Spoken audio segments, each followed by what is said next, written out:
بس بیٹھی ہیں، بن رہی ہیں، سنور رہی ہیں، کپڑے خرید رہی ہیں، زیور خرید رہی ہیں، پارٹیز کر رہی ہیں. آج اس کے ہاں پارٹی ہے، کل اس کے ہاں پارٹی ہے. یا انٹرٹین ہو رہے ہیں یا انٹرٹین کر رہے ہیں. یہ ایک ٹپکل ایلیٹ معاشرے کا حال نہیں ہے؟ اور اس پر فخر کیا جاتا ہے، عورتیں فخر کرتی ہیں اس کے اوپر. شرمندگی کی بات ہے. کیا فخر ہے اس کے اندر؟ ایمٹی لائفز، بے مقصد زندگیاں، بالکل کوئی پرپس ہی نہیں ہے زندگی کا، بس وقت گزر رہا ہے. تو یہ اسکینڈل پھیل گیا عورتوں کے اندر. مدینہ مراد تجارتی شہر، دین سے لفظ بنا ہے، ہم نے پہلے بھی ڈسکس کیا تھا جب مدین کی بات کی تھی. اب عورتیں سب مل کر بیٹھیں اور ڈسکشن ہونے لگا، گاسپ ہونے لگ گئے. گاسپس ہونے لگ گئے کیا کہ امراۃ العزیزی تراود فتاها عن نفسه قد شغفها حبا انا لنراها فی ضلال مبین. شہر کی عورتیں آپس میں چرچا کرنے لگیں کہ عزیز کی بیوی اپنے نوجوان غلام کے پیچھے پڑی ہے، محبت نے اس کو بے قابو کر رکھا ہے، ہمارے نزدیک تو وہ صریح غلطی کر رہی ہے. اب وہ بات کیا کر رہی ہیں کہ دیکھو اس نے اپنے غلام کو کوشش کی کہ وہ کسی طرح اس سے فائدہ اٹھا لے، غلام کے پیچھے پڑی اور اس کے دل کے اندر اس کی محبت کھپ گئی ہے. شغاف، شغفہ جو لفظ آیا ہے شغاف سے بنا ہے، شین غین الف فا. شغاف القلب کہا جاتا ہے دل کے پردے کو، دل کے پردے کو کہا جاتا ہے. کھب گئی ہے محبت، اس غلام کی محبت اس کے دل میں، اور کہہ رہی ہیں کہ ہم تو دیکھ رہے ہیں کہ وہ ضلال مبین، گمراہی میں پڑی ہے. تو یہ گمراہی جو وہ کہہ رہی ہیں، یہ مت سمجھیے کہ وہ اس ایکٹ کو ناپسند کر رہی ہیں. یہ تو ان کے ہاں قابل قبول ہو چکا تھا زنا کرنا. وہ یہ کہہ رہی ہیں کہ انتہا ہو گئی کہ غلام تک کو نہ پٹا سکی، تو جو طریقے استعمال کر رہی ہے وہ درست نہیں. مراد ہے کہ اگر ہم ہوتی تو کب کی کامیاب ہو چکی ہوتی، اس کو طریقہ نہیں آتا. سوچتے ہوں گے سیدھی بہت ہے. تو یہ باتیں کرنے لگ گئے. جب کوئی کنسٹرکٹیو بات کرنے کو نہیں ہوتی تو گاسپس ہی تو چلتے ہیں نا، اسکینڈلز ہی پر ڈسکشن کرتے ہیں بیٹھ کے. اس کی بات کی، اس پہ کیچڑ اچھالا، اس کی غیبت کی. کبھی آپ دیکھیں پارٹیز میں کیا ہوتا ہے، کبھی آپ کان کھول کے سنیے. کافی پارٹیز میں، کمیٹی پارٹیز میں، یہ مختلف کلبس کی پارٹیز، یہ عورتیں جب مل جل کر بیٹھتی ہیں کیا باتیں کرتی ہیں. اس کی بیٹی کی بات، اس کی بہو کی بات، اس کا اسکینڈل، اس کا اسکینڈل، یہی باتیں عام طور پہ کی جا رہی ہوتی ہیں الا ماشاء اللہ. تو یہاں کہہ رہی ہیں کہ دیکھو کوشش کی غلام کو اس نے قابو میں کرنے کی، لیکن وہ بھی نہ کر سکی. یعنی ناکام بھی ہوئی، بدنام بھی ہوئی، دونوں ہی چیزیں، فائدہ کچھ نہ ہوا. فلما سمعت بمکرہن ارسلت الیہن واعتدت لہن متکئا وآتت کل واحدۃ منہن سکینا وقالت اخرج علیہن. اس نے جو ان کی یہ مکارانہ باتیں سنی تو ان کو بلاوا بھیج دیا اور ان کے لیے تکیہ دار مجلس آراستہ کی اور ضیافت میں ہر ایک کے آگے ایک ایک چھری رکھ دی. پھر عین اس وقت جب کہ وہ پھل کاٹ کاٹ کر کھا رہی تھیں، اس نے یوسف کو اشارہ کیا کہ ان کے سامنے نکل آ. اچھا اب یہ کیا ہوا؟ یہ جو سب معاشرے میں باتیں ہو رہی تھیں یہ عزیز مصر کی بیوی تک پہنچ گئیں. کیا سنا اس نے؟ بی مکرہن، یہ لفظ بڑا امپورٹنٹ ہے، مکارانہ باتیں، ان کی چالیں سنی. کیا مطلب یہ اس نے سوچا یہ مجھے برا بھلا کہہ رہی ہیں، یہ خود بھی تو یہ سب کچھ کرتی رہتی ہیں اور خود اس طرح سے یہ باتیں کر رہی ہیں، تو یہ مکر کی بات بڑی ہے. قول نہیں کہا کہ ان کے اقوال سنیں، ان کی باتیں سنی، ان کی چالیں سنی، کس طرح وہ اسکینڈلز بنا رہی ہیں، کس طرح وہ اس کو بدنام کر رہی ہیں، حالانکہ وہ خود سب تقریباً انوالو ہیں اسی طرح کے کاموں کے اندر. تو اس نے کیا کیا کہ اس نے ایک بہت اچھے سے کھانے کا اہتمام کیا، لگژوریس محفل کا انتظام کیا. متکئن یہ لفظ بنا ہے واو کاف حمزہ سے، اسی سے لفظ تکیہ بنتا ہے، یعنی ٹیک لگا کر آرام سے، جیسے ہم بینکوٹ کہتے ہیں جس کو انگلش میں. بڑی شاندار مجلس کا اہتمام کیا. جیسے کہ قاعدہ ہوتا ہے کہ جب بہت طویل عرصے تک کسی کو انٹرٹین کرنا ہوتا ہے، کھلانا پلانا ہوتا ہے، تو 7 کورس میل جس کو ہم کہیں یا اس طرح کے کورسز چلتے ہیں، 3-4 گھنٹے تک لوگ کھاتے ہیں اور پیتے ہیں. تو پہلے ایپیٹائزرز کے طور پہ کچھ پھل وغیرہ سامنے لا کر رکھ دیے. کھانا سرو ہونے میں تھوڑا وقت ہوتا ہے، مہمانوں کو تھوڑا سا انٹرٹین کرنا ہوتا ہے. تو سب کے آگے اس نے یعنی تکیے دار مجلس آراستہ کی متکئن. امیجن کریں نا، فرش بچھے ہیں، گاؤ تکیے لگے ہیں، بیگمات بیٹھ رہی ہیں آ کر، اور پھل وغیرہ انہوں نے کھانے شروع کیے. اس وقت اس نے کہا یوسف علیہ السلام سے کہ جیسے ہی یہ پھل کاٹ رہی ہوں تم نکل کر ان کے سامنے آ جانا. فلما رأینہ اکبرنہ وقطعن ایدیہن وقلن حاشا للہ ما ھذا بشرا ان ھذا الا ملک کریم. جب ان عورتوں کی نگاہ اس پر پڑی تو وہ دنگ رہ گئیں اور اپنے ہاتھ کاٹ لیے اور بے ساختہ پکار اٹھیں، حاشا للہ، یہ شخص انسان نہیں، یہ تو کوئی بزرگ فرشتہ ہے. حاشا کا جو لفظ آیا ہے، حاشا یا حوشا، یہ کہا جاتا ہے جانوروں کو جمع کر کے ہانکنے کے لیے. پناہ کے لیے لفظ آتا ہے، پروٹیکشن کے لیے. ہم اردو میں کہتے ہیں نا حاشیہ لگا دیا. حاشیہ کیا ہوتا ہے؟ بارڈر جیسا بنا دیا. تو بارڈر تو اندر کی چیز کو محفوظ کر لیتا ہے، ایک باڑ جیسی بن جاتی ہے. تو حاشا للہ، یہ بس یہیں سورہ یوسف ہی میں آپ کو یہ لفظ ملے گا. مطلب ہے کہ پناہ اللہ کی. جیسے ایکسکلیمیشن مارک ہوتا ہے نا، حیرت سے کوئی بات اگر منہ سے نکلے. پتہ یہ چل رہا ہے کہ عورتیں ایک عام سا تصور لے کر آئی ہوں گی، ایک عام خوبصورت انسان، لیکن یوسف علیہ السلام کو دیکھ کر دنگ رہ گئیں. اچھا، یہاں جو قرآن جس طرح بات بیان کر رہا ہے، لگتا ہے کہ یہاں دیکھا، یہاں کہا، وہاں بات مکمل، ہاتھ کاٹے اور بات ختم. لیکن نہیں، 1 منٹ یا 5 منٹ کے اندر یہ سب کچھ نہیں سمٹا. اسٹیج بائی اسٹیج سارا ہوا ہوگا.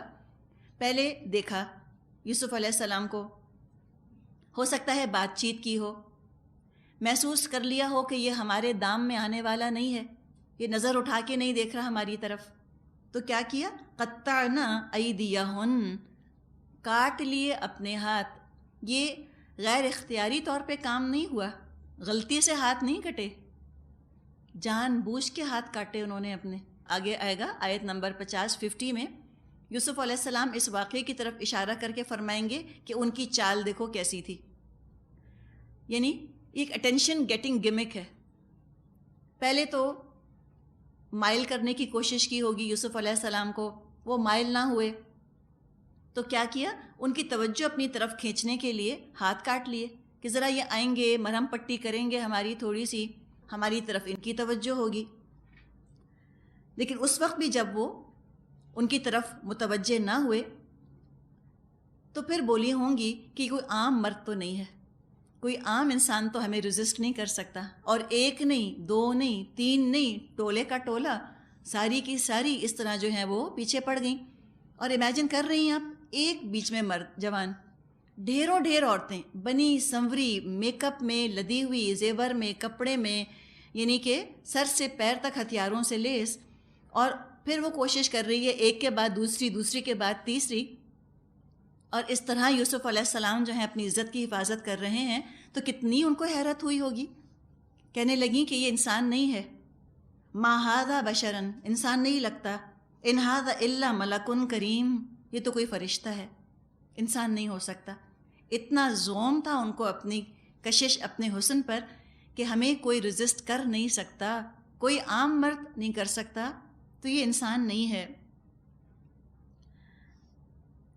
آیت 32 قالت فذلکن الذی لمتننی فیہ وَلَقَدْ رَاوَدتُّهُ عَن نَفْسِهِ فَاسْتَعْصَمَ وَلَئِن لَّمْ يَفْعَلْ مَا آمُرُهُ لَيَسْجُنَنَّ وَلَيَكُونَ مِنَ الصَّاغِرِينَ. عزیز مصر کی بیوی نے کہا، دیکھ لیا، یہ ہے وہ شخص جس کے معاملے میں تم مجھ پر باتیں بناتی تھیں. بے شک میں نے اسے رجھانے کی کوشش کی تھی مگر یہ بچ نکلا. اگر یہ میرا کہنا نہ مانے گا تو قید کیا جائے گا اور بہت ذلیل و خوار ہوگا. عزیز مصر کی بیوی نے یہ ساری جو چال چلی تھی، بلایا تھا، بٹھایا تھا، اس لیے نہیں کہ اس کو ان عورتوں سے محبت تھی. یہ بھی ہمیں پتہ چل رہا ہے کہ اس طبقے کی عورتیں جو کہ اللہ سے، رسول سے بالکل دور ہوتی ہیں، دکھاوے کے اندر ہوتی ہیں، جب وہ اپنے گھروں میں دعوتیں کرتی ہیں اس لیے نہیں کرتی کہ ان کو اگلا بہت اچھا لگ رہا ہوتا ہے یا اگلے سے بہت محبت اور اپنائیت اور خلوص ہوتا ہے تو وہ چاہتی ہیں یہ آئیں اور کھانا کھائیں.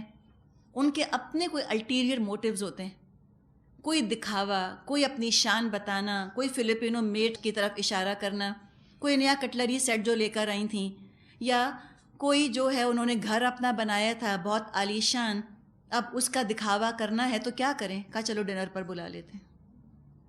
آئیں گے تو دیکھیں گے نا, آئیں گے تو مروب ہوں گے. یہ ہمارے معاشرے کا حال نہیں ہے؟ مجھے بتائیں. اتنا ڈسپلے ہے, اتنا ڈسپلے ہے, ہم صرف دکھاوا چاہتے ہیں بس. اسی لیے بلایا جاتا ہے, اسی لیے جایا جاتا ہے, اسی لیے جب کسی کے یہاں سے کھا کر آتے ہیں تو ہم اس کے خلوص یا محبت کی تعریف نہیں کرتے.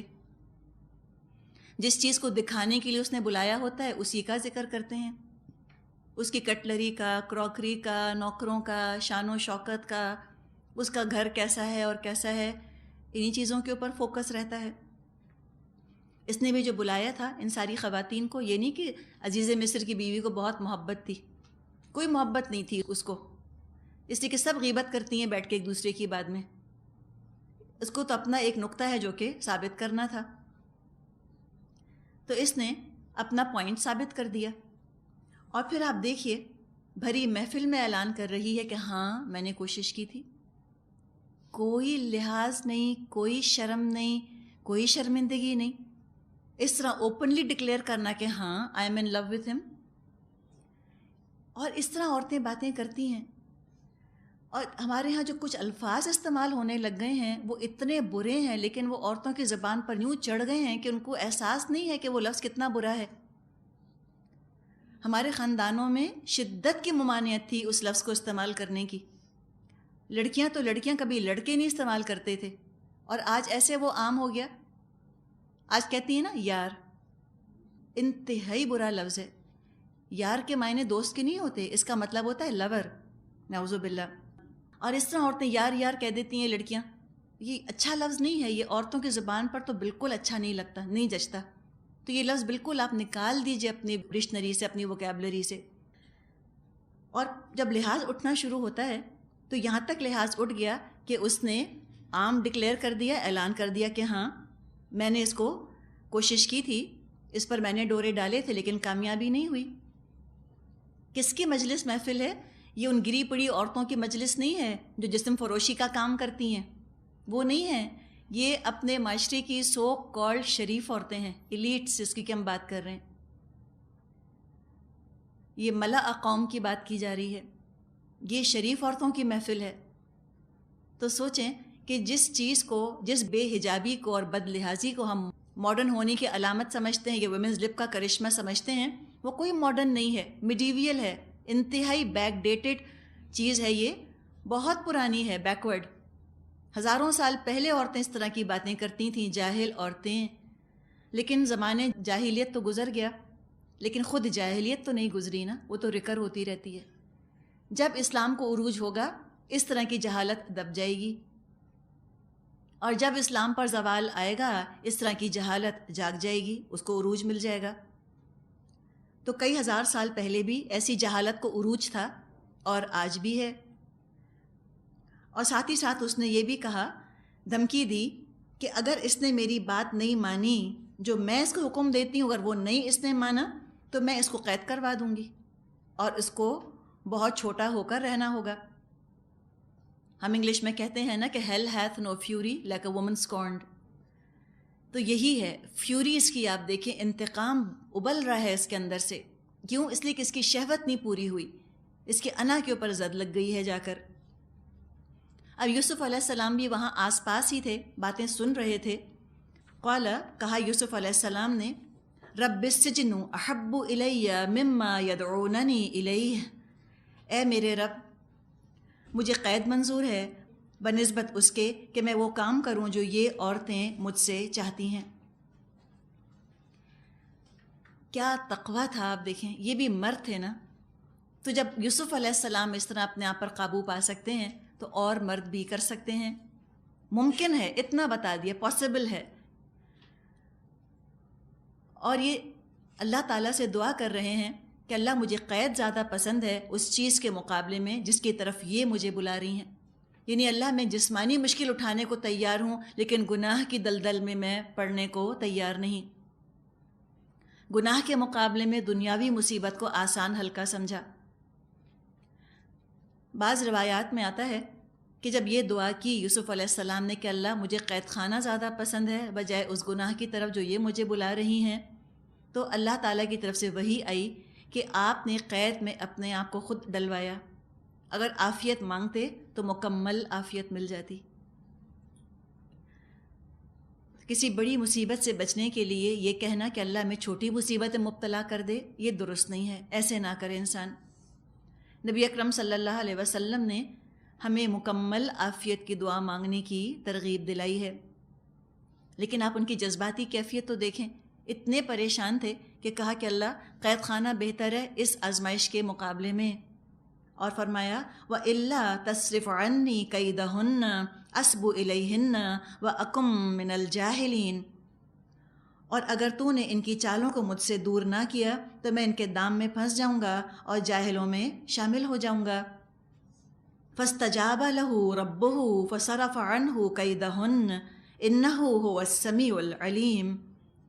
اس کے رب نے اس کی دعا قبول کی اور ان عورتوں کی چالیں اس سے دفع کر دیں. بے شک وہی ہے جو سب کی سنتا اور سب کچھ جانتا ہے. ثم بدا لهم من بعد ما رأوا الآیات لَيَسْجُنُنَّهُ حَتَّى حِينٍ. پھر ان لوگوں کو یہ سوجھی کہ ایک مدت کے لیے اسے قید کر دیں، حالانکہ وہ اس کی پاک دامنی اور اپنی عورتوں کے برے اتوار کی صریح نشانیاں دیکھ چکے تھے. اب یہ جو دعا ہے یوسف علیہ السلام کی جو اللہ سے وہ فرما رہے ہیں کہ اللہ اگر تو نے ان کی چالیں مجھ سے دور نہ کی تو میں تو جاہلوں میں سے ہو جاؤں گا. ایک تو آپ یہ دیکھیں پورے نقشے میں کہ عزیز مصر کو پتہ چل گیا تھا نا کہ اس کی بیوی کا کیا حال ہے، رنگے ہاتھوں پکڑی گئی تھی. عقل اس کی دیکھیں کہ پھر بھی یوسف علیہ السلام کو گھر میں چھوڑ دیا. بھئی آفس میں رکھوا دیتا، کہیں کسی فیکٹری میں رکھوا دیتا، کچھ کرتا، لیکن پرواہ ہی نہیں. بے غیرتی کی ہم بات کر رہے ہیں نا، اس کو دیکھیے، یہ ایکسپلوسو سچویشن گھر میں بنی ہوئی ہے، اس کو پرواہ ہی نہیں. کیوں؟ بہت مصروف ہوگا اپنی جاب میں، بہت بزی ہے اپنا کیریئر آگے بڑھانے میں. ہو سکتا ہے کہ وہ خود ہی اپنی بیوی کو اس طرح سے پیش کرتا ہو اپنے باسز کے سامنے. کچھ لوگ اپنی بیویوں کو سوشل لیڈر کے طور پہ استعمال کرتے ہیں کہ ہماری بیوی ہمارا سوشل ایسٹ ہے، اس کے سوشل گریسز کی وجہ سے ہماری ترقی ہوگی. تو باقاعدہ بیویوں کو سجا بنا کر وہ اپنے کولیگز کے سامنے یا اپنے باسز کے سامنے لانے میں فخر محسوس کرتے ہیں کہ ہماری بیوی کو دیکھیں گے کتنا امپریس ہوں گے. تو اس کا اپنا بھی تو حال تھا، وہ تو کہیں سے بھی بے گناہ نہیں ہے، بے قصور نہیں. یہ صورتحال دیکھ کر بھی یوسف علیہ السلام کو اس نے گھر میں ہی چھوڑ دیا. پھر مزید ڈیولپمنٹ جو ہونے تھے وہ تو ہونے ہی تھے، لیکن سارا وبال کس پر پڑا؟ یوسف علیہ السلام پر. تو عجیب ہی نقشہ ہے جو سامنے آ رہا ہے. ینگ لڑکا ہے، غلام ہے، کچھ کہہ نہیں سکتا، کچھ بول نہیں سکتا. مالکن کی نوازشیں ہیں کہ بڑھتی چلی جا رہی ہیں. غیر شادی شدہ ہے، صحت مند ہے، رسول تھے لیکن انسان بھی تو تھے. ضبط نفس تھا لیکن ضبط کرنے کی بھی کوئی انتہا اور لمٹ ہوتی ہے. مرد تو ایسے گناہوں کے موقع ڈھونڈتے ہیں، سب نہیں، اکثر مرد ڈھونڈتے ہیں، اور یہاں گناہ کے دروازے کھلے ہیں. ٹیمپٹیشنز ہی ٹیمپٹیشنز ہیں، لیکن اتنے پاک دامن پاک کردار ہونے کے باوجود دل میں تکبر نہیں آ رہا، اپنے آپ کو انونسبل نہیں سمجھ رہے، بلکہ اپنی انسانی کمزوریوں کا خیال کر کے اللہ سے دعا کر رہے ہیں کہ اللہ کہیں میرے قدم پھسل نہ جائیں، اللہ تو مجھ کو تھامنے والا ہے. اس پورے منظر کو آپ ذہن میں لے کر آئیے. ایک نبی ہیں، نبی کوئی آرڈنری انسان نہیں ہے، وہ یہ دعا کر رہے ہیں کہ اللہ تصرف عنی کیدہن، اگر تو نے ان کی چالیں مجھ سے دور نہ کی. کیا تھیں عورتوں کی چالیں؟ ان کا بناؤ سنگھار، ان کا سجنا سنورنا، خوشبوؤں میں بسنا، اور اس طرح یوسف علیہ السلام کے گرد منڈلانا، یہ تھی ان کی چال. تو کہا کہ اگر اللہ تو ان کی چالیں مجھ سے دور نہ کرے گا، اسب الیہن، میں ہو جاؤں گا ان کی طرف مائل، میں ٹیمپٹ ہو جاؤں گا، یہ مجھے سیڈیوس کرنے میں کامیاب ہو جائیں گی. وَأَكُن مِّنَ الْجَاهِلِينَ، اور میں جاہلوں میں سے ہو جاؤں گا. جاہل سے مراد اگنورنٹ الٹریٹ نہیں ہے، مطلب کہ میں جذباتی ہو جاؤں گا، میں اپنی جذبات پر قابو نہیں رکھ سکوں گا. ایک نبی یہ دعا کر رہے ہیں کہ اللہ ٹیمپٹیشن بہت ہے، بنی سوری خوشبو میں بسی عورتوں میں رہنا اور ان کی طرف مائل ہونا فطری ہے، نیچرل ہے. اللہ نے کشش رکھی ہے عورت اور مرد کے درمیان، اور جب کھلم کھلا اس طرح عورتیں بن سنور کر مردوں کے ساتھ گھلتی ملتی ہیں، اس میں اسکینڈلز بننا، فتنے جنم لینا، امورالٹی کا رواج ہونا، یہ بھی نیچرل ہے، ہوگا. اسی لیے اللہ تعالیٰ نے عورتوں کو اپنی زینت چھپانے کا حکم دیا ہے، اور اسی لیے اللہ تعالیٰ نے مردوں کو اپنی نظر نیچے رکھنے کا حکم دیا ہے. اللہ نے ہمیں پورا سسٹم دے دیا ہے قرآن میں کہ ہم یہ اس طرح کی صورتحال کو کیسے اوائڈ کریں جس کا کہ یہاں ذکر آ رہا ہے. سورہ احزاب سورہ نور سے پہلے نازل ہو چکی تھی. سورہ نور نازل ہوئی، اس میں بھی پردے کے احکامات بتا دیے گئے، اور اللہ تعالیٰ نے فرما دیا ہے قرآن میں کہ وَلَوْلَا فَضْلُ اللَّهِ عَلَيْكُمْ وَرَحْمَتُهُ مَا زَكَىٰ مِنْكُمْ مِنْ أَحَدٍ أَبَدًا وَلَكِنَّ اللَّهَ يُزَكِّي مَن يَشَاءُ. کہ اگر اللہ کا فضل اے مسلمانوں تم پر نہ ہوتا، اللہ کی رحمت تم پہ نہ ہوتی، تم میں سے کوئی ایک بھی کبھی پاک نہیں ہو سکتا تھا. ما زکا منکم من احد ابدا، زور دیکھ رہی ہیں آپ تاکید، کوئی تم میں سے پاک نہ ہو سکتا کبھی بھی. لیکن اللہ کی رحمت ہے، اس کا فضل، جس کو چاہتا ہے پاک کر دیتا ہے، ایسے نظام دے دیتا ہے کہ پاکیزگی کو برقرار رکھنا، پاکیزگی کو حاصل کرنا آسان ہو جاتا ہے. تو یہ تو ہیں قرآن کی ہدایات، احکامات. آج ہم اپنے معاشرے کو دیکھ لیں، ہم بھی مسلمان ہیں، ہم مسلمان عورتیں ہیں، مسلمان مرد ہمارے چاروں طرف ہیں. ہم نے کس قسم کی معاشرت اختیار کی ہوئی ہے یہ بھی ہم دیکھ لیں. ہمارے ہاں مکس گیدرنگز ہیں، عورتوں کا بناؤ سنگھار ہے، پردہ کرنا یہ تو پڑھا لکھا طبقہ، پیسے والا طبقہ اپنی شان کے خلاف سمجھتا ہے، اور جب روکا جائے یا احساس دلایا جائے تو بہت سادے پن سے، بہت معصومیت سے کہہ دیتی ہیں خواتین کہ بھائی رہنے دو، کچھ نہیں ہوتا. یہ تو ہمارے جو بیٹے ہیں، ہمارے شوہر، ہمارے باپ بھائی، یہ بہت شریف ہیں، یہ نہیں دیکھتے عورتوں کو ایسی گندی نظر سے. اور دوسرے مردوں کے لیے کہ یہ تو سب ہمارے بھائی کی طرح ہیں، یہ تو ہمیں بھابھی سمجھتے ہیں یا ہمیں بہن سمجھتے ہیں. تو کوئی ان سے پوچھے کہ یہ جو بات کر رہی ہیں شرافت کی، اپنے باپ بھائیوں کی، کہ یہ دوسری عورتوں کو دیکھتے ہی نہیں، تو کیا ان کے بھائی، ان کے شوہر یوسف علیہ السلام سے زیادہ خاندانی اور شریف ہیں؟ زیادہ شریف ہیں؟ یا خاندانی کی جو بات ہے تو کیا یوسف علیہ السلام سے زیادہ خاندانی ہیں ہمارے مرد؟ یوسف علیہ السلام تو خود نبی تھے، نبی کے بیٹے تھے، نبی کے پوتے تھے. وہ کہہ رہے ہیں اللہ سے کہ اللہ تصرف عنی کیدہن اصب الیہن. ان سے بڑھ کر خاندانی کون ہوگا؟ کسی نے دعویٰ کیا کہ ہم نبیوں کی اولاد ہیں، ہمارے دادا ہمارے باپ نبی تھے؟ کوئی نہیں دعویٰ کر سکتا. تو کیسے کہا ہم نے کہ ہم اتنے خاندانی ہو گئے ہیں اور ہم اتنے شریف ہو گئے ہیں یوسف علیہ السلام سے بھی زیادہ؟ جو یہ کہتا ہے اپنے آپ کو دھوکہ دے رہا ہے، بے وقوف بناتا ہے اپنے آپ کو. اب جہاں تک عورتوں کے ہار سنگھار کا تعلق ہے، وہ عورت کی فطرت میں شامل ہے. عورت نہیں رکے گی، وہ کرے گی ہار سنگھار، اس کو اچھا لگتا ہے بننا سنورنا. اللہ نے پابندی کوئی نہیں لگائی، ہم سے نہیں کہا کہ تم ننز بن کے رہو، تم نہ میک اپ کرو، نہ اچھا کپڑا پہنو، نہ زیور، سب کرو، ضرور کرو، لیکن ان کے سامنے جن کے سامنے تم کو اللہ نے اجازت دے دی ہے. شوہر کے سامنے کرو، ایک محدود حد تک محرم مردوں کے سامنے بھی اجازت ہے، عورتوں کے سامنے کرو، لیکن اس بناؤ سنگھار کا مظاہرہ نہ محرم کے سامنے نہ کرو. نہ محرم مردوں کے سامنے سلیے میں اگر کوئی عورت آئے گی تو فتنہ فساد پھیل سکتا ہے. اسی طرح جو ہم ہار سنگھار کی بات کر رہے ہیں، جہاں اجازت ہے میک اپ کی اور خوبصورت لگنے کی عورت کو، لیکن اس میں حد سے بڑی بھی دلچسپی یہ اسلام میں پسندیدہ نہیں ہے.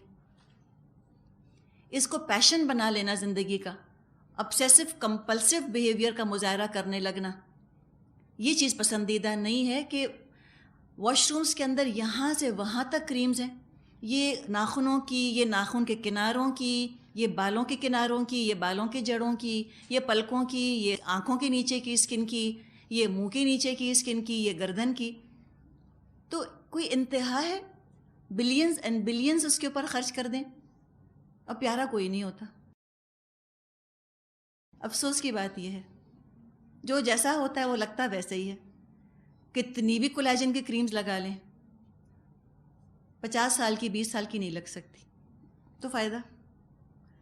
اتنی مشقت، اتنی محنت اٹھانے کا فائدہ تو کچھ خاص حاصل ہوتا نہیں، نقصان بہت سا ہے. ہوتا یہ ہے کہ جب عورتوں کی زندگی کا مقصد خالی بننا، سنورنا، ینگ لگنا، خوبصورت لگنا بن جاتا ہے تو پھر وہ اس خوبی کا اظہار بھی چاہتی ہیں. اتنا وقت لگایا، اتنا پیسہ لگایا تو دکھانا بھی چاہیں گی. اور یہ بھی نیچر ہے، فطرت ہے کہ ہر خوبی اپنا اظہار چاہتی ہے. کوئی آرٹسٹ ہے، اس کے پاس کوئی ٹیلنٹ ہے تو اپنا ٹیلنٹ دکھانا چاہتا ہے. کوئی بہت اچھا اگر کھانا پکاتا ہے تو وہ دوسروں کو کھلانا چاہتا ہے. کیوں؟ کہ سب کھائیں اور تعریف کریں. آرٹسٹ اپنا آرٹ دکھاتا ہے کہ سب میرا آرٹ دیکھیں اور میری تعریف کریں. اسی طرح جب کوئی عورت خوبصورت لگنے پر اتنا پیسہ، اتنا وقت، اتنی توجہ صرف کرے گی تو لازماً وہ چاہے گی کہ صرف ایک شوہر کو کیوں دکھاؤں، اور بھی باقی لوگ دیکھیں، سب اپریشیٹ کریں. حدیث میں مضمون آتا ہے کہ بنی اسرائیل پر زوال آیا، اس وقت آیا جب ان کی عورتوں میں سنگھار کا رجحان بہت بڑھ گیا تھا. بخاری میں حدیث ہے، نبی اکرم صلی اللہ علیہ وسلم نے فرمایا کہ میں نے مسلمانوں میں عورتوں سے بڑا فتنہ نہیں چھوڑا. حقیقت ہے. اور فتنہ کس سینس میں؟ ٹیمپٹیشن کے سینس میں. اکثر عورتوں کو احساس نہیں ہوتا کہ وہ مردوں کے لیے کتنی ٹیمپٹنگ ہیں، اس لیے کہ مرد عورت کے لیے اتنی کشش نہیں رکھتے نا عام طور پہ، جنرلی. لیکن مرد کے لیے عورت بہت زیادہ پرکشش ہوتی ہے. اندازہ نہیں کر پاتی عورتیں کہ وہ کتنا فتنے میں ڈال رہی ہیں مردوں کو. یہی بات ہے جو حدیث میں کہی گئی ہے کہ میں نے مردوں کے لیے عورتوں سے بڑا فتنہ اور کوئی نہیں چھوڑا. اور یہ ہم 1400 سال کے بعد آج ہم حال دیکھ ہی رہے ہیں. تو اسلام یہ چاہتا ہے کہ ایسی آزمائش والی، فتنے والی صورتحال پیدا ہی نہ ہو، اس کو اوائڈ کر لیا جائے. اسلام اس چیز کا نام نہیں ہے کہ انسان ہر وقت اپنے نفس سے کشتی لڑتا رہے. اگر اپنے ہی نفس سے وہ کشتی کرتا رہے گا، ریسلنگ میچ رہے گا اپنے آپ سے اس کا، تو باقی کرنے کے کام کب ہوں گے؟ ساری توانائی جو ہے وہ اپنے آپ کو کنٹرول کرنے میں گزر جائے گی تو امر بالمعروف نہیں عن المنکر دوسروں کے لیے کیسے ہوگا اور کس وقت ہوگا؟ اسلام یہ نہیں چاہتا کہ ہم اس طرح کے ریسلنگ میچز کے اندر گرفتار رہیں. ایسی صورتحال پیدا ہی نہ ہونے دے انسان جس میں کہ اتنا فتنہ ہو. اس جگہ جانا بھی نہیں چاہیے انسان کو جہاں پھسلنے کا اندیشہ ہو.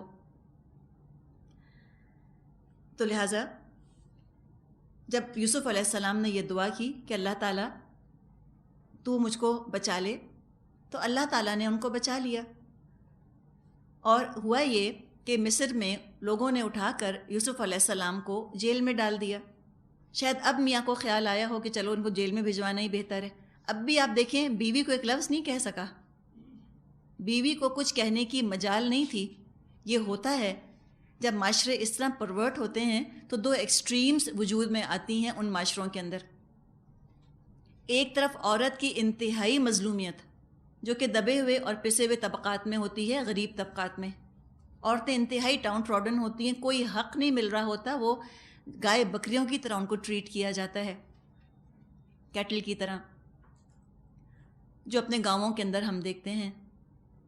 اور دوسری ایکسٹریم پر کیا ہوتا ہے؟ عورت انتہائی جابر اور ظالم ہو جاتی ہے، بالکل ہی قابو سے باہر ہو جاتی ہے. وہ ڈومینیٹ کرنے لگتی ہے، وہ ڈاؤن ٹراڈن نہیں رہتی، پھر وہ ڈومیننٹ پوزیشن میں ہو جاتی ہے، وہ مرد کو ڈومینیٹ کرتی ہے. اور مرد کی مجال نہیں ہوتی کہ وہ اس سے جائز حق کی بات بھی کر لے، اپنا جائز حق بھی اس سے لے لے. تو ایک طرف انتہائی سرکش ہوتی ہیں عورتیں پیسے والوں کی، اور ایک طرف انتہائی دبی ہوئی ہوتی ہیں. اور کسی بھی طرح کی ایکسٹریم جب ہوتی ہے تو معاشرے کو بیلنسڈ تو نہیں رہنے دیتی. تو یہاں بھی ہم دیکھ رہے ہیں عزیز مصر کی مجال نہیں تھی کہ وہ اپنی بیوی کو کچھ کہہ کے تو دیکھتا. اس نے کیا کیا؟ یوسف علیہ السلام کو جیل بھجوا دیا کہ ذرا معاملہ ٹھنڈا پڑے، لوگ بھول بھال جائیں، ذرا بیگم کا خط بھی تھوڑا سا نکلے، اس کے بعد پھر جو معاملہ ہوگا وہ دیکھا جائے گا۔ آیت نمبر 36 یوسف علیہ السلام کی زندگی کا ایک اور دور ہے جو یہاں پر بیان کیا جا رہا ہے۔ ایک دور تھا جہاں کہ وہ اپنے والد کے پاس تھے، لیکن وہاں وہ بھائیوں کے حسد کا، بھائیوں کی دشمنی کا شکار ہو گئے۔ دوسرا دور آیا، مصر میں آئے، مصر آ کر وہ محبت کے اور یوں سمجھیے کہ شہوت کے فتنے کا شکار ہوئے۔ اس سے بچنے کے لیے انہوں نے اللہ تعالیٰ سے دعا کی کہ اللہ یہ ٹیمپٹیشن اتنا زیادہ ہے، اتنا مجھے یہ ورغلا رہی ہیں، تو جس گناہ کی طرف یہ مجھ کو دعوت دے رہی ہیں اس سے بہتر ہے کہ قید خانے میں انسان زندگی گزار لے۔ تو یہ دعا ان کی قبول ہوئی۔ اب اس قید خانے کا ذکر ہے جس میں کہ یوسف علیہ السلام نے کچھ وقت گزارا۔ وَدَخَلَ مَعَهُ السِّجْنَ فَتَيَانِ قَالَ أَحَدُهُمَا إِنِّي أَرَانِي عَاصِرُ خَمْرًا وَقَالَ الْآخَرُ إِنِّي أَرَانِي أَحْمِلُ فَوْقَ رَأْسِي خُبْزًا تَأْكُلُ الطَّيْرُ مِنْهُ نَبِّئْنَا بِتَأْوِيلِهِ إِنَّا نَرَاكَ مِنَ الْمُحْسِنِينَ۔ قید خانے میں 2 غلام اور بھی ان کے ساتھ داخل ہوئے۔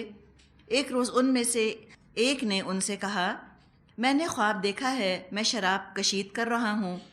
دوسرے نے کہا، میں نے دیکھا کہ میرے سر پر روٹیاں رکھی ہیں اور پرندے ان کو کھا رہے ہیں۔ دونوں نے کہا، ہمیں اس کی تعبیر بتائیے، ہم دیکھتے ہیں کہ آپ ایک نیک آدمی ہیں۔ تورات میں بیان آتا ہے کہ یہ 2 نوجوان کون تھے۔ قرآن میں تو اس کے بارے میں تفصیلات نہیں ہیں، لیکن کچھ فل ان دا بلینکس ہیں جو کہ تورات سے ہم فل کر سکتے ہیں۔ تورات میں یہ آتا ہے کہ یہ جو 2 نوجوان جیل میں داخل ہوئے، ان میں سے ایک بادشاہ کا ساقی تھا، کپ بیرر، جو شراب وغیرہ پلاتے ہیں، ان میں سے ایک وہ تھا، اور دوسرا نان بائی تھا جو کہ روٹیاں بناتا تھا بادشاہ کے لیے۔ یہ دونوں جیل میں اس لیے آئے کہ ان دونوں پر الزام تھا کہ انہوں نے بادشاہ کو زہر دینے کی کوشش کی ہے۔ یہاں پر انہوں نے جیل میں یوسف علیہ السلام کے ساتھ کچھ وقت گزارا، اور اس کے بعد دونوں نے اپنا ایک ایک خواب یوسف علیہ السلام کو سنایا اور پوچھا ان سے کہ بتائیے کیا اس کی تعبیر ہے،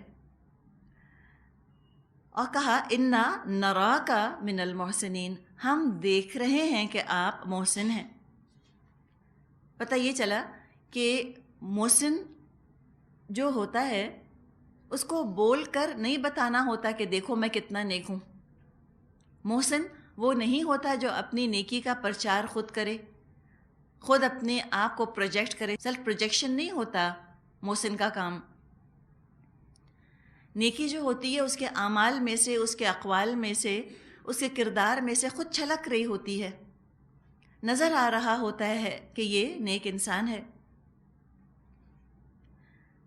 یوسف علیہ السلام کے بارے میں آتا ہے کہ جب وہ جیل میں تھے، قید خانے میں تھے، تو سب قیدیوں کا وہ خیال رکھا کرتے، خبرگیری کرتے، کسی کو بیمار پاتے تو تیمارداری کرتے، کسی کو غمگین پاتے تو اس کو تسلی دیتے۔ وہ اپنی فطرت کے حساب سے جیل میں بھی کام کیے گئے۔ تو جو محسن ہوتا ہے وہ محل میں ہوتا ہے تب بھی محسن ہی رہتا ہے، اور وہ قید خانے میں آ جاتا ہے تو قید خانے میں آنے کی وجہ سے اس کی فطرت نہیں بدل جاتی، کردار یا اخلاق نہیں بدل جاتا۔ تو محسن گڈ ٹائم محسن نہیں ہوتا کہ اچھا وقت پڑا ہے، اچھے حالات ہیں تو وہ محسن ہے، بلکہ محسن ہر وقت ہمہ وقت محسن ہوتا ہے۔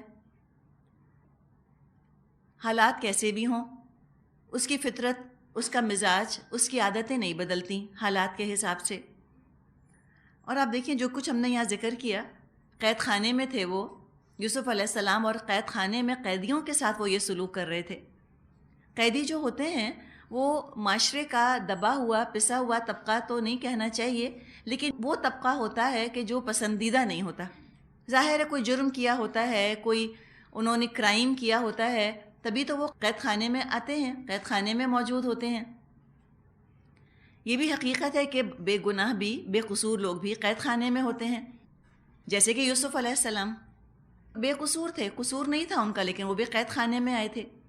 اور قصوروار ہوتے ہیں جنہوں نے کوئی کرائم کیا ہوتا ہے، وہ بھی ہوتے ہیں جیل کے اندر۔ ہمارے ہاں عام طور پہ جو قیدیوں کے بارے میں ایک مزاج بن گیا ہے، اس کے اندر بہت تلخی، بٹرنس ہے، اور بہت سختی ہے، ہمدردی کی بہت کمی پائی جاتی ہے۔ آپ کو محسوس ہوتا ہے؟ وہ کہتے ہیں اچھا یہ تو جیل میں ہے، یعنی کہ جیل میں ہے تو وہ کسی قابل ہی نہیں، نہ اس کے ساتھ انسانیت برتنی چاہیے، نہ اس سے ہمدردی کرنی چاہیے، نہ اس کی بھوک کا یا دکھ کا یا بیماری کا خیال کرنا چاہیے۔ یہ مزاج نہیں ہے اسلام کا۔ ٹھیک ہے، ہو سکتا ہے جو اس کو سزا ہوئی ہو وہ سزا درست ہو، اس نے قصور کیا تھا، کوئی جرم کیا تھا، کوئی کرائم اس نے کیا تھا جس کی وجہ سے وہ جیل میں چلا گیا، لیکن سزا اب اس کو مل گئی ہے نا، سزا مل گئی، اس کو جیل ہو گئی ہے۔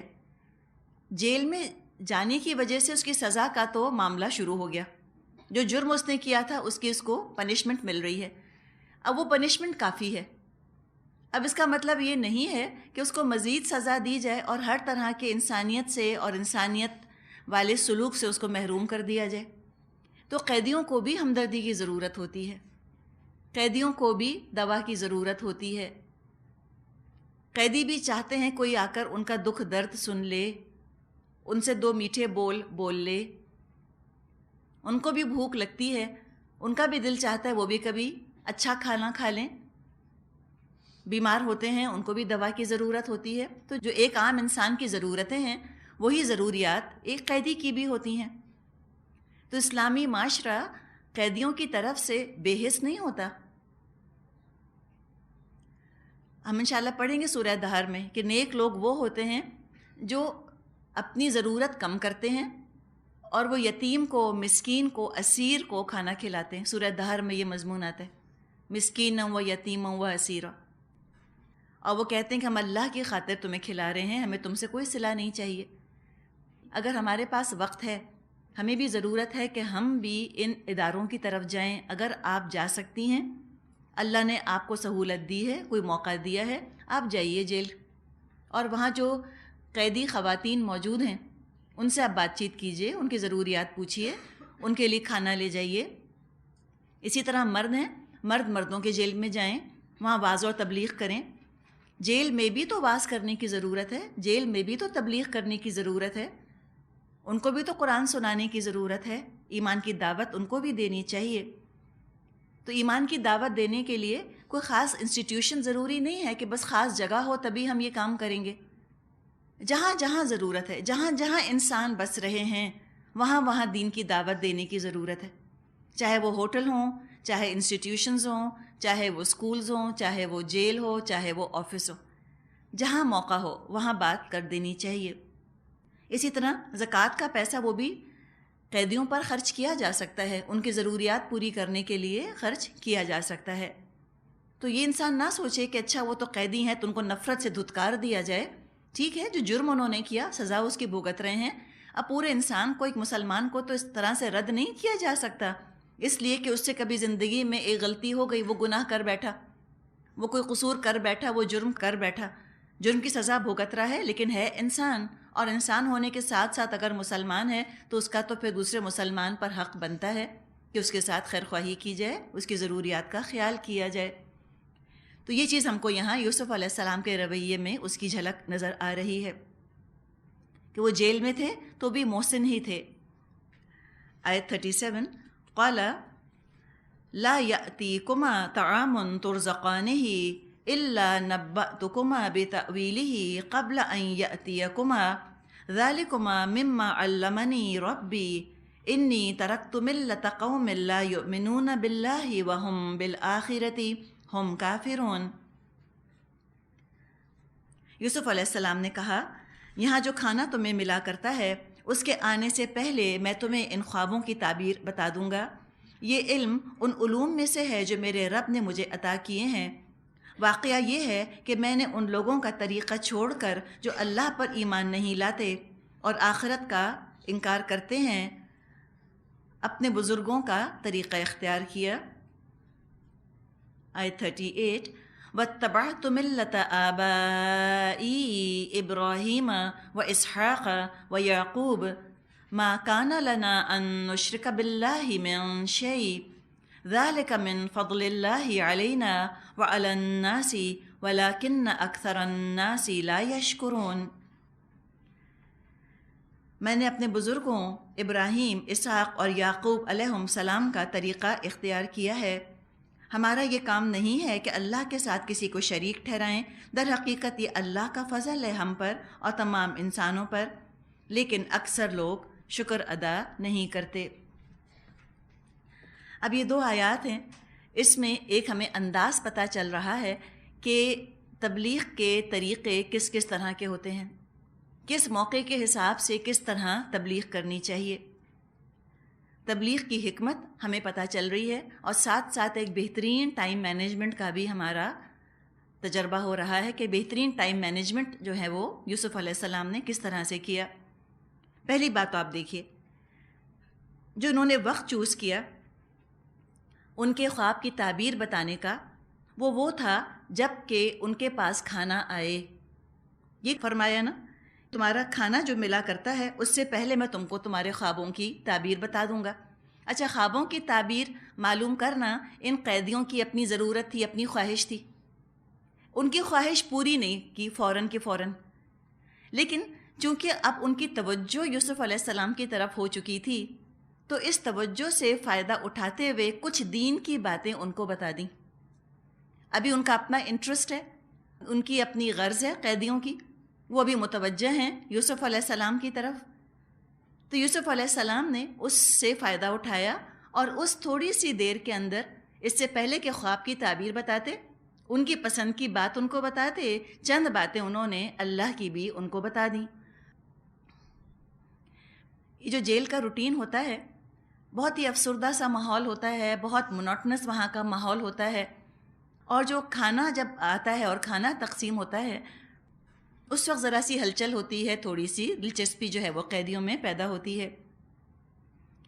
تو لہٰذا اس وقت کا حوالہ دیا کہ کھانا آنے سے پہلے میں تم کو تمہارے خوابوں کی تعبیر بتا دوں گا، اور بیچ کے ٹائم میں جو قیدیوں کی توجہ ان کو ملی تو اس موقع سے فائدہ اٹھا کر چند باتیں ان کو بتائیں۔ یہ کتنا ٹائم ہوگا؟ 10 منٹ کا ٹائم، مشکل سے 5 منٹ کا ٹائم، ہم نہیں کہہ سکتے کتنا، لیکن یہ ہے نا ٹائم مینجمنٹ۔ ہم یہ سمجھتے ہیں اچھا ہم بہت فرصت ہمیں ملے گی تو ہم کسی کو دین کی بات بتائیں گے، ایسے ہم کھڑے چڑھے تو کسی کو نہیں بتا سکتے نا۔ اب 2 منٹ میں کیا بتائیں گے ہم کسی کو؟ 5 منٹ میں کیا بتائیں گے ہم کسی کو؟ اگر ٹائم کم ہے سیدھی سادھی دعوت پیش کر دیجئے، ٹائم زیادہ ہے تو زیادہ بتا دیجئے، ٹائم تھوڑا ہے تو تھوڑا بتا دیجئے۔ تو یہاں پر یوسف علیہ السلام نے تھوڑے ٹائم میں ان کو چند بنیادی باتیں ہیں جو کہ بتا دیں، اور جب اپنی طرف مائل دیکھا ان کو، قیدیوں کو، اور دیکھا کہ قیدی میری عزت تو کر رہے ہیں۔ قیدیوں نے کہا تھا نا، انا نراکا من المحسنین، ہم دیکھ رہے ہیں آپ کو کہ آپ محسن ہیں۔ تو قیدی عزت تو کرتے تھے یوسف علیہ السلام کی، لیکن صرف اپنی عزت پر یوسف علیہ السلام راضی نہ ہوئے، یہ کافی نہ لگا ان کو، بلکہ فوراً اللہ کی عزت اور اللہ کی طرف ان کو راغب کرنے کی کوشش کی۔ اب تک ہم نے جتنا قصہ پڑھا ہے یوسف علیہ السلام کا، اتنے ان پر مشکل موقع آئے، اتنی مشکلات پڑیں، لیکن کہیں بھی انہوں نے اپنے باپ دادا کا ذکر نہیں کیا۔ قافلے والوں نے جب ان کو پکڑا تھا تب بھی نہ کہا کہ میں کس کا پوتا، کس کا بیٹا ہوں۔ جیل بھجوائے گئے تب بھی نہ بتایا کہ بھئی تم کس کو جیل بھیج رہے ہو، میں تو اتنے اعلیٰ خاندان کا چشم و چراغ ہوں۔ لیکن یہاں پر وہ ذکر کر رہے ہیں اپنے آباء و اجداد کا۔ ایک تو اس سے یہ بات ہمارے علم میں آ رہی ہے کہ ان ناموں سے، ابراہیم علیہ السلام، اسحاق علیہ السلام، یعقوب علیہ السلام کے ناموں سے اہل مصر نا واقف نہ تھے، وہ جانتے تھے ان کو، ان کی شہرت ہو چکی تھی۔ اگر ان کی شہرت نہ ہوتی تو ان کا نام یہاں لینا بیکار تھا یوسف علیہ السلام کے لیے۔ جس طرح اس موقع پہ یوسف علیہ السلام ذکر کر رہے ہیں اپنے والدین کا اور اپنے آبا و اجداد کا. ایسا لگ رہا ہے جیسے کہ یہ قیدی بھی ان سے فیملیئر تھے. اب جب دعوت کا آغاز کیا یوسف علیہ السلام نے تو اپنی حقیقت کھول دی تاکہ جو دعوت دی جا رہی ہے اس کے درست ہونے پر، اس کے اوتھینٹک ہونے پر کسی کو شک نہ ہو کہ پتہ نہیں یہ شخص جو ہے کون سا نیا نرالا دین بیان کر رہا ہے.